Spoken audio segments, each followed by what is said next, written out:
Hey everybody, it's Mielle, and I'm really excited to bring our guest to you today.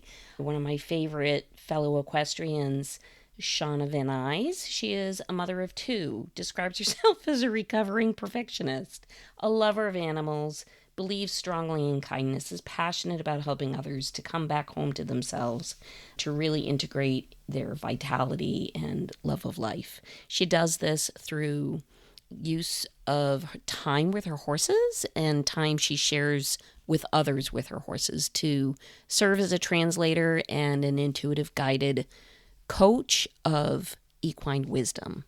So I'm so excited to bring her on today. Hey guys, you're listening to the Energy of the Untamed Heart podcast, where we talk about uncaging your divinely gifted wild heart to be as free and expansive as you were born to be. My goal is to use our stories, guest interviews, and your questions to tease out what has been keeping your wild heart under wraps, caged, tied down. We'll look at how we can shine the light on our uniquely coded gifts and superpowers to navigate the challenges along our journey. We want to thrive, not just survive. I'm your host, Mielle Fox, and together we will shatter the myths of our old stories to set our wild heart free. So thanks for choosing you and showing up today. Let's dive in.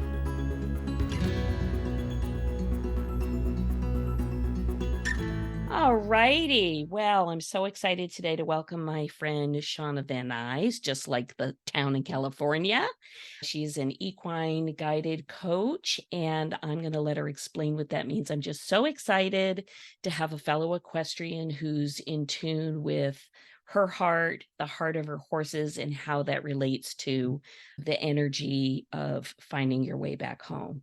So thanks for coming on, Shauna. I appreciate you taking a few moments of your busy barn time to spend with me.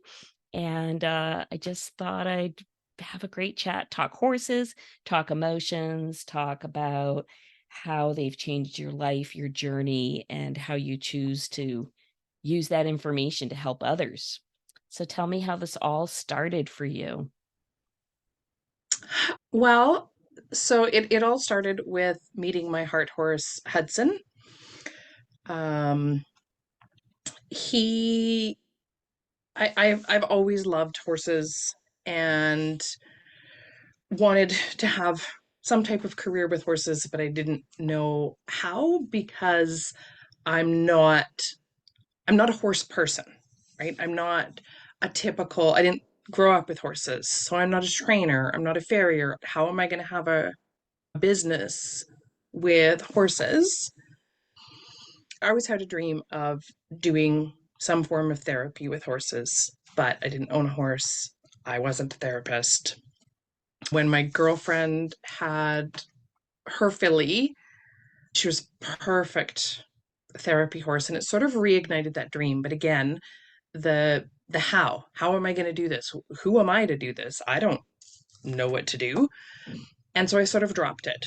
And through a series of events, I lost connection with the filly, and Hudson came into my life. And he seemed very much a scared horse. I didn't know it at the time. I learned afterwards that he is a shutdown horse. And I just thought, oh, like he seems so scared of me. I don't want him to be scared of me. And just started doing what I could to develop a relationship with him, but not push it. And over time, it got to be where I would be in his paddock picking the poo, and he would come to me tentatively and be like, okay, will you scratch me? I'm standing here waiting. And just through this mutual respect, we developed this amazing relationship. And he really started me trusting my intuition, something that I had previously thought was only gifted to mothers. I only trusted my intuition when it came to my children. And then, there was those select few gifted people in the world that had a really strong intuition. Um, yeah, and he really taught me to lean into it and trust it. And then one thing led to another, and as the universe does, gives us little breadcrumbs, and we can choose to follow them or ignore them. And I just kept following them, all under the guise or maybe misguided information. Maybe that's not even the correct word. In an effort to help him with all of these things, I started following the breadcrumbs and, oh, maybe this will help him. Maybe this will help him. Not really realizing that it was actually me that was being helped. It's beautiful. I'm sure many of the people who will hear this podcast some may be in the world of horses and some may never have been around a horse. And I think it's extremely interesting and admirable that you come to it with the statement of, oh, I wasn't a trainer, I wasn't a rider, I wasn't a farrier, meaning I came into this with not a lot of preconceived knowledge of the horse, which in itself I think is the beauty of what you're describing. My personal take on that, having horses myself, is that when we come into their space without a preconceived idea of what something should be, it feels like the capacity to receive information, to receive and exchange conversation from an energetic standpoint is far more available. And I'm curious what your perspective on that might be. Yeah, I totally agree. So I had a bit of a light bulb moment when I was reading a book about helping horses release tension and yawns and all that kind of stuff. And it was everything that I was sort of holding myself back. The biggest thing holding myself back was this: I'm not a horse person. I don't know enough. And it was all of a sudden I just had this light bulb moment of, oh, that's actually a huge gift, is that I don't know how it should be. So I don't have to unlearn all of that old programming, old ways that, yeah, I think it should look, that I'm like a blank slate. And so when you don't have those preconceived ideas, you can go in with a curiosity and being open to possibilities. And it just is like that like bigger picture. You can take in so much more when you're, like I said, a blank slate. There's so many more ways that the horses can speak to you. And yeah, it just opens up so so much. Because yeah, when you kind of close off to some of the possibilities, when your mind takes over and it's like, oh well, this is the way it should look, this is what I want. And it's like when we sort of leave things up to the universe and not control the situation, we always end up with something way better than what we ever could have dreamed of.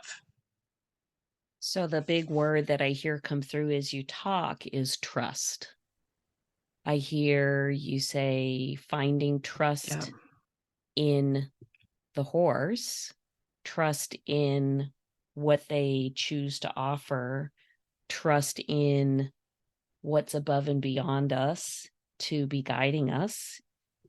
First, through these breadcrumbs of, if this is where I'm meant to bring my gift forward for others, this is how universe is setting it up for me to do it.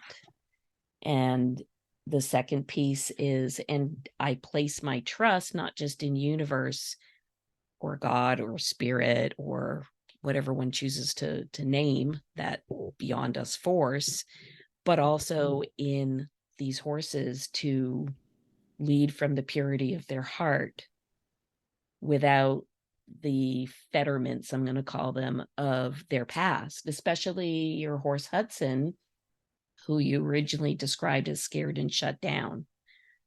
So, in a way, and I'd love to hear your perspective, it's almost as if what comes to you when you're ready to receive it, but also to mirror to us as the human, where do we need to look to do our inner healing? And I'm just curious if you discovered that as you worked your way through your connection with Hudson. So something you said in the beginning, like when you were talking about the trust, and just in this last piece, is like we don't always even know, right? Like I didn't know I was on a journey for myself. I didn't know that I was asking the universe to guide me, show me my path. It just was happening. And and so I think it's important that, because a lot of people think that, um well, I don't know. I don't know what it is I want to do. I don't know where it is I'm meant to go. And I never thought, like at the beginning with Hudson, I didn't know that this is where I was being led. I I had a dream, yeah, one day of maybe doing some form of therapy with horses. Even if you don't know, you can still just follow the breadcrumbs and see what happens. Even if it's not, okay, I'm going here, I'm going to follow the breadcrumbs that take me there. No, I For think the this last is question. it's very pertinent because I think that is that your description of I didn't know that it was actually part of my journey. It was just happening. So that to me is an enormous piece of the energy of inspired action, the energy of faith, the energy of I don't necessarily need to know the how or the why because that's taken care of for me. And even though I can't Yeah. necessarily define my quote unquote purpose, it's pretty clear that universe has the idea and the knowledge to speak to my soul, to lead me down the path, even though I may not in my human self know the path. And what I admire about Yeah. your journey and what I know of you and what I've seen with your sessions that you share and offer is several things is that your capacity to be open to possibility goes a very long way with not only your human clients, but your equine partners. As we all know, those of us who are in the horse world, highly, highly, highly energetically sensitive beings. Their electromagnetic field is so much more expansive than our human field. They sense and know where we are. They can hear and sense and feel our heart rhythm from over 4 feet away. That in itself makes the whole communication between horse and human. I don't want to use the word difficult. That's not the word, but it requires the capacity for us as humans to put our personal patterns and systems a little bit to the side in the time that we spend with them in order to be available to receive from them. So I think what's really beautiful about how you work with horses is you have the capacity to set aside some of what most of us as humans use as blocks and barriers and hindrances to moving forward in our healing by not allowing ourselves to be trusting and open and spacious. So I'm curious what you see most often with your clients who come for sessions to spend time with you and Hudson. What is your most observable energetic exchange that you see between the horse and the client? Probably a lot of it is just opening up to the energetic exchange yeah, like opening up to this new way of being with horses and a new way of communicating, and that there's way more benefits that we can get from horses that don't just have to do with riding. They don't just have to do with, can I win this competition? Can I win this race? Can we get our flying lead changes correct? Like whatever it is, can we jump a certain height? Right? Oh, I just had this amazing trail ride. But this opens people up exactly to possibilities and to understanding or somewhat seeing the energy, because like we know we can't see energy, but when you get that feedback from the horse and the instant feedback of the mirroring that they do for the energy. And I find a lot of people are sort of the same way as I was. Like, I wanted to help the horse, didn't realize that I was helping myself. And when I ask clients, like, what is the message that you're getting from this horse? And most often than not, it's a message about the horse, but it always goes back to them. Like I had one lady, we were watching Zoe being very vocal and rambunctious and calling to the mares in another field and just being out of sorts. It wasn't her normal behavior. And one lady said that she felt that there was a restlessness. I'm like, oh, okay, interesting. And so as we had the conversation about it, it actually brought to light the restlessness in her. And she hadn't equated it that way before. So it's like a, yeah, almost like a different way to see the energy that we can't normally see. Yeah, I think that's very spot on. So, my equine journey started as an adult. So, like you, I did not have the privilege as a child to do all the things, have the pony, take the lessons, do all the things. Like every teenage girl, mommy, I want a pony, wasn't happening. Yeah. So, in my mid 30s, I finally was in a position where I could start to take lessons. I knew nothing about horses, nothing. And like you, over the last 30 plus years, I have now really learned through my time just how amazingly precious that energetic exchange that has nothing to do with anything beyond spending time in another soul's energetic space. So it's not, like you say, it's not about the riding or the going or the doing. I find the best for me, the best time for me to really see, where am I in my being? Where am I in my own body in any given moment, is by seeing the behavior or the response or the mirroring or reactivity when I go in my horse's space, whether that's chore time or anything else. And it's almost like a barometer for me. I can tell if I'm not at peace within myself, then my horses are far more busy, let's say. So, what I find very Yeah. interesting with this, and I'm curious to hear your take on this, is I find most of my time spent with my horses is a reminder for me to get out of my mind and into my heart, to stop the monkey mind and the busyness and the 10,000 things that need to get done, because they can't be at peace in that kind of a space.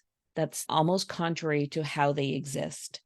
And in order for us to have a better outcome to our time together, I need to lean into my heart space and I need to lean into being versus doing.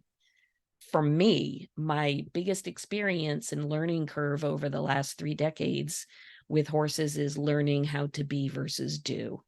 And I'm just curious if you feel that or if you've seen that with your clients. Yeah, that is, well, actually, it was one of the very first lessons, even that I myself learned when I started this work with the horses.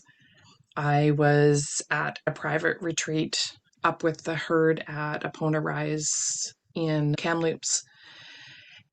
The biggest lesson was rest and just being without the doing. And that literally, there's a blog post about it on my website, and it's the hour that changed my life and the ripple effect that it had, and it all came down to basically that, learning to just to be in my heart rather than in my mind, because even if I was sitting and relaxing and having downtime, if my mind is constantly going, that's like we're leaking energy when we spend all of this time in the monkey mind, or the hamster's just running on the wheel. You think of the amount of energy that expends, and horses can't afford to expend that energy. Like, their energy is precious. They need to save it for when there's a cougar or whatever.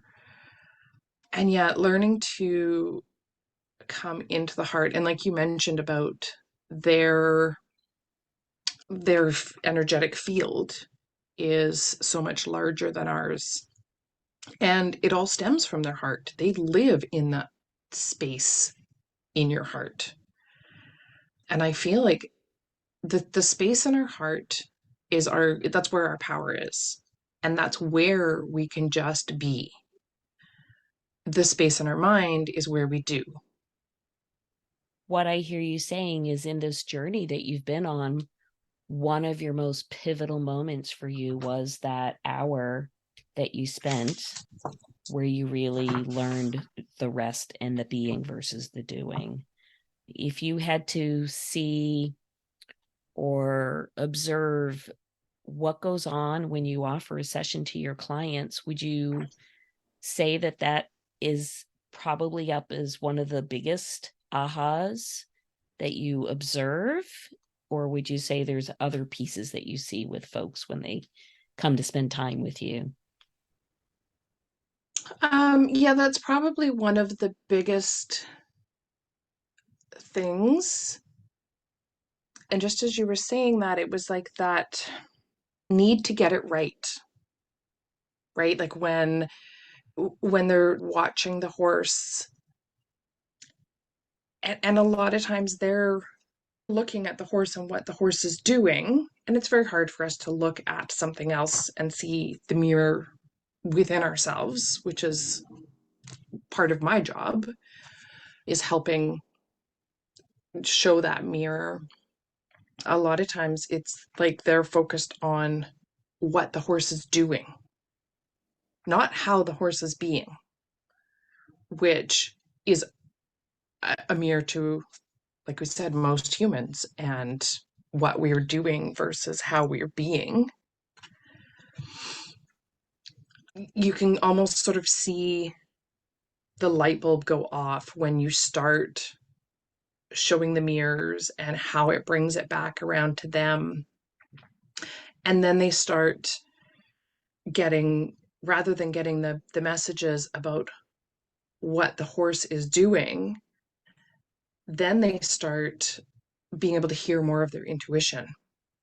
And even though they may not know that that's what it is that is speaking to them, they start getting more messages about themselves. Much like my journey with Hudson, how it was all about him and doing for him. And at some point, it pivots and starts to point back to me, right? And it's the same thing with them. It starts to point back Do you to feel them like and when that pulls. shift occurs, we go into it thinking we're doing it for them, and then ultimately the reality is we are doing it for ourselves? I will absolutely confess the barn is my refuge. The field is my Yeah. nirvana. When the Yeah. world becomes chaotic, that first place that I go is to seek the solace and the peace that comes from being with the herd, because I find they're not trapped in our human imposed chaos, our human imposed anxiety, our human imposed choices. Their existence in their world is to seek relief from any kind of pressure, energetic pressure, physical pressure, however that may show up for them, and to be in a state of peace. So for me, when I feel that I'm not in that space for myself, it is almost like a it's almost like a physical meditation for me to go to that space. And what I Yeah. feel immediately is a shift in my nervous system. I feel a shift from I'm in my head, I'm thinking, I'm planning, I'm working through problems, I've got, frustration, anger, anxiety from the day, whatever the thing may be.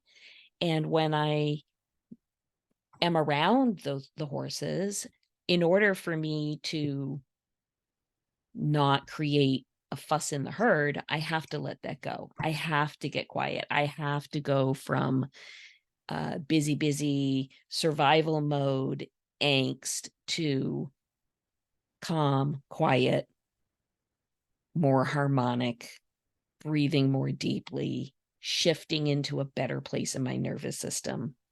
Do you see that when you have a group come to spend time with the horses? Do you see a shift in them? Or do you, as a conduit of guidance, because as an equine guided coach, you're not doing the therapy, you're serving as the conduit to translate. You're like the translator. Do you see that shift for people? I do. Yeah. Um, and you brought up a good point is that, again, there's that not knowing. And I feel like there's a real theme here. And it's probably a huge message for me because I am a recovering perfectionist and, you know, want to always know the things. But a lot of people don't know that that's actually what's happening.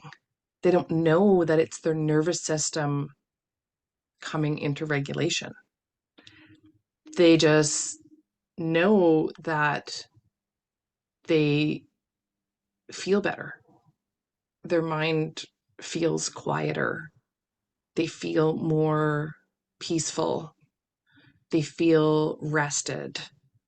A lot of people say, I could just stay here all day, right? Which I get it. I could stay at the barn all day. But yeah, I think it's we're so used to not knowing or not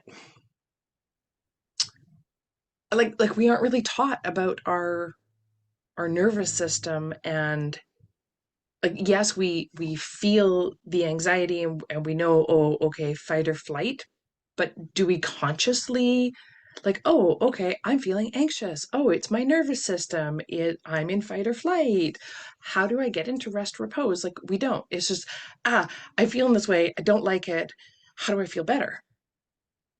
We Right, so Yeah, I think I think this is a great conversation that can spark awareness in people about, oh, yeah, like I've heard about this nervous system, but what really does it mean? I agree. So, Right. of And course, the sciencey part of me, the geeky sciencey part of me wants to know all the things like, oh, if you're in this part of your nervous system, what does that mean? And what biochemical events are going on in your body? But I'm going to say at the end of the day, that doesn't make a hill of beans, because the real end result, whether it's ourselves or, for your clients, is exactly what you said. They feel better. So you're providing healing of the heart, healing of the soul. They don't necessarily need to know that this is what's going on biochemically in their body. I think it's great that you're able to bring that forward. And my analogy that I think about is I'm in oral health care for decades. And even though I spent many years learning all the fancy terms for all the things that I need to describe to my clients, the truth is, when I do, I pare it down to, well, it's kind of like this. And I just give them an Yeah. everyday example, something that they can grasp and integrate and understand. And at the end of the day, it really isn't about the words, it isn't about the terminology. It's exactly what you're describing. It's about the feeling.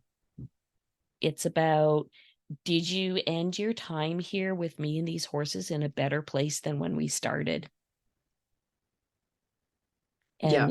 And I think the beauty of what you bring to people is, you and I and that small percentage of the world that have the grace and the blessing of having time with horses, I think one of the ways that we can give back, and I think you do this so beautifully in all of your offerings, is you give an opportunity to other folks who may never have the chance to spend time in an energetic environment and capacity that's offered to us through our equine companions.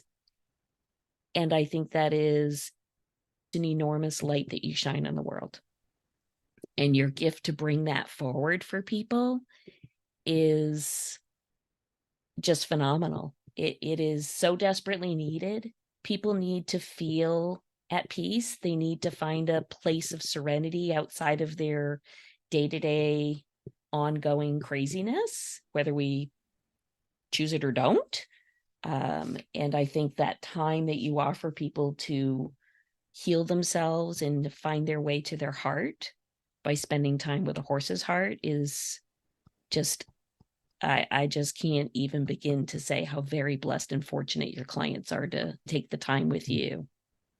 Yeah, Thank it's you. really spectacular. Yeah. One thing I love about it is I feel like as humans, we tend to need reference points. And so when you're in this space with the horse, you can, through like either a picture or just the memory of it, it acts like an anchor and anchors in like that reference point of, oh yeah, this is how it felt. And the great thing that I find with our human minds is the imagination, right? And when you have that reference point and that memory of that experience, you can choose to close your eyes and go back to that memory, and your body thinks it's back there because, again, like our mind doesn't know whether it's real or imagined. And so whether it's that time with the horses or at your favorite cabin on the lake or your favorite spot in the forest, I think it's important for people to know that you can just close your eyes and imagine yourself in that place, and how you felt will start to, like, you'll start to feel that again in your body. I think that's a brilliant way to kind of wrap the essence of what you do here for folks. What I hear you describing is literally the reprogramming of our neural pathways. You take a memory and it brings you back to a feeling, a thought and a feeling, and your body and your cells have memorized that energetic emotion. And the capacity to return to that place is within all of us. I think, I know that you describe yourself as an equine guided coach, but what I really hear as we're talking is that yes, you are, but you're also an, I guess the best phrase I have for it is an equine facilitated awareness agent. I mean, what a nice, I'm like, oh, that's a nice little fancy term now, isn't it? But if you think about it, I'm like, wow, Shawna, she's like the Bob Diggity man, because she's not fixing people, she's not No. band-aiding stuff. She's serving as an agent of awareness and translating that for her clients through the assistance of her equines. And that is such a beautiful gift to bring to the world. So tell me, where can people find you? Where can they follow you? How can they get a hold of you if they want more information, or if they're in your area to see you physically or set up a remote session, which I understand is available? Tell us all Yeah. the things. On my website, shawnavannuys.com, you can read my blog, you can find out about events, find out more about the equine guided coaching, also known as horse wisdom or horse medicine.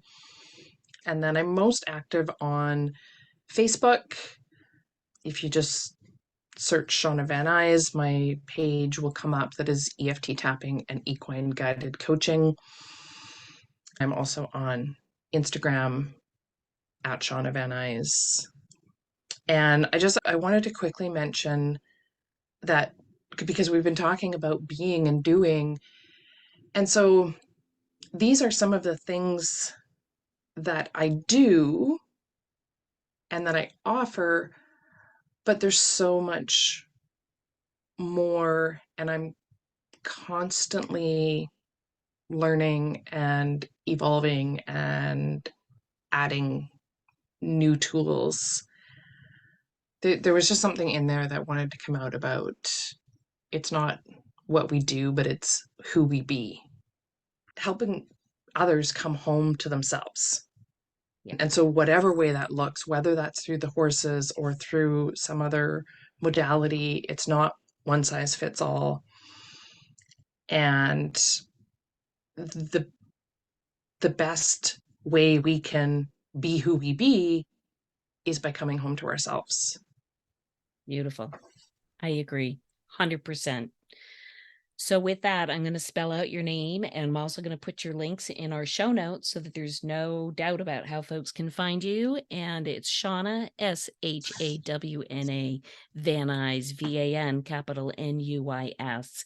Look her up, folks, because so much talent, such a gift, such a light, so needed in this world to bring people together and to really teach us the value of being and not doing. So I thank you so much, Shawna, for your time. It's really been a treat. Thank you. I've loved chatting with you, as always. I appreciate it. Thank you. Thank you. And we'll get all this up on the podcast site, and folks can tune in and listen and subscribe. And if they love it, tell all their horse friends about it. Tag somebody in it, spread the word, because it's so desperately needed in today's world. Yeah, Thank you I so agree. much. Whew, that was great. I want to thank you all for showing up for yourself today and coming to the podcast. There's an innate reason you chose to come and listen. Your heart is craving expansion. I'm glad you're on this wild ride with me. I hope you enjoyed today's episode. Let's review some of the key points and nuggets of wisdom to take away from our time together. I love speaking with Shawna. She's just a joy. So here they are. 1. Follow the breadcrumbs. 2. You don't need to know the why, the how, or the when. Have trust and faith. 3. Trust your intuition. 4. Come with an open mind of curiosity and open for possibilities. Let go of the control. Next, show up with a child's mind. Energy inspired action is faith. It's about the being and not the doing. And the things that you remember as the good feels, those are your anchors that you can tap into anytime you want or choose. It's really about coming home to ourselves.